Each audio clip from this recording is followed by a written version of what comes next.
3ನೇ ತಾರೀಕು ಬೆಳಗ್ಗೆ 11 ಗಂಟೆಗೆ ರಂಗಮಂದಿರದಲ್ಲಿ ವಿದ್ಯಾರ್ಥಿಗಳೊಂದಿಗೆ ಈ ವಚನ ಸಂವಾದ ಅಂತ ಕಾರ್ಯಕ್ರಮ.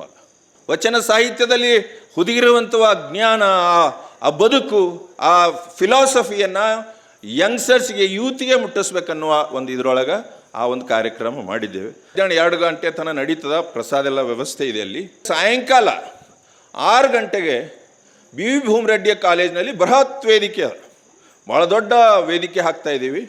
ಆಮೇಲೆ 50 ಜನ ಕರ್ನಾಟಕದ ಪ್ರಮುಖ ಮಠಾಧೀಶರು ಬೀದರ್ ಜಿಲ್ಲೆಗೆ ಬರ್ತಾ ಇದ್ದಾರೆ. ಅನೇಕ ಅನುಭಾವಿಗಳು, ಉಪನ್ಯಾಸಕರು ಬರ್ತಾ ಇದ್ದಾರೆ. ನಾಟಕ ಇದೆ, ವಚನ ನೃತ್ಯ ಇದೆ, ಸಂಗೀತ ಇದೆ. ಇದೆಲ್ಲ 6 ಗಂಟೆಯಿಂದ ಪ್ರಾರಂಭ ಆಗ್ತದೆ. ಆದರೆ 4 ಗಂಟೆಗೆ ಬಿ ವಿ ಕಾಲೇಜ್ವರೆಗೆ ನಮ್ಮ ಬಸವೇಶ್ವರ ಸರ್ಕಲಿಂದ ಒಂದು ಮೆರವಣಿಗೆ ಅದು. ಅದು ಬಸವ ಸಂಸ್ಕೃತಿಯ ಒಂದು ಮೆರವಣಿಗೆ.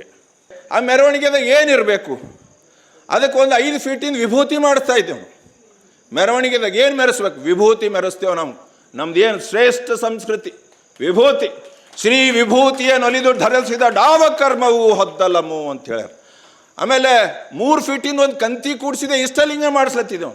ವಿಶೇಷ ಆರ್ಡರ್ ಕೊಟ್ಟಿದ್ದೆವು. ನಿಮ್ಮ ಬಾಲ್ಕಿದ ಮಲ್ಲಮ್ಮ ಆರ್ ಪಾಟೀಲ್ರೇ ನಮ್ಮಲ್ಲಿ ಬಂದು ಆ ವಿಭೂತಿ, ಆ ಲಿಂಗಕ್ಕೆ ಎಷ್ಟು ಬೇಕೋ ಅಷ್ಟು ದುಡ್ಡು ನಾನೇ ಕೊಡ್ತೀನಿ ಅಂದ್ 35,000 ರೂಪಾಯಿ ಅವರೇ ದಾಸು. ಆಮೇಲೆ ಒಂದು ರುದ್ರಾಕ್ಷಿ ಮಾಡ್ಲತ್ತಿದ್ದೆವು ದೊಡ್ಡ. ಈ ರೀತಿ ನಮ್ಮ ಅಷ್ಟಾವರಣಗಳೇನವ, ಗುರು, ಲಿಂಗ, ಜಂಗಮ, ಪ್ರಸಾದ, ಪಾದೋದಕ, ವಿಭೂತಿ, ರುದ್ರಾಕ್ಷಿ, ಮಂತ್ರ, ಇವೆಲ್ಲ ನಮ್ಮ ಮೆರವಣಿಗೆಯ ಒಂದು ಪ್ರಮುಖವಾದಂಥ ಆಕರ್ಷಣೆಗಳಿತ್ತು. 25 ಕುದುರೆ ತರ್ಲತ್ತಿದೆ. 25 ಬೀದರ್ ಮತ್ತು ಗುಲ್ಬರ್ಗಾಲಿಂದ ಹೈದರಾಬಾದ್ಲಿಂದ ಸ್ಪೆಷಲ್ ಕುದುರೆ ತರಿಸಿ ಅದ್ರ ಮೇಲೆಲ್ಲ ಬಸವಣ್ಣವ್ರು ಹಿಡಿದು ಎಲ್ಲ ಶರಣರು, ಚನ್ನಬಸವ ಪಟ್ಟದ್ದಿ ಅವ್ರದದ, ಎಂ ಕಲಬುರ್ಗಿ ಅವ್ರದ, ಫಗು ಹಳಕಟ್ಟಿ ಅವ್ರದ.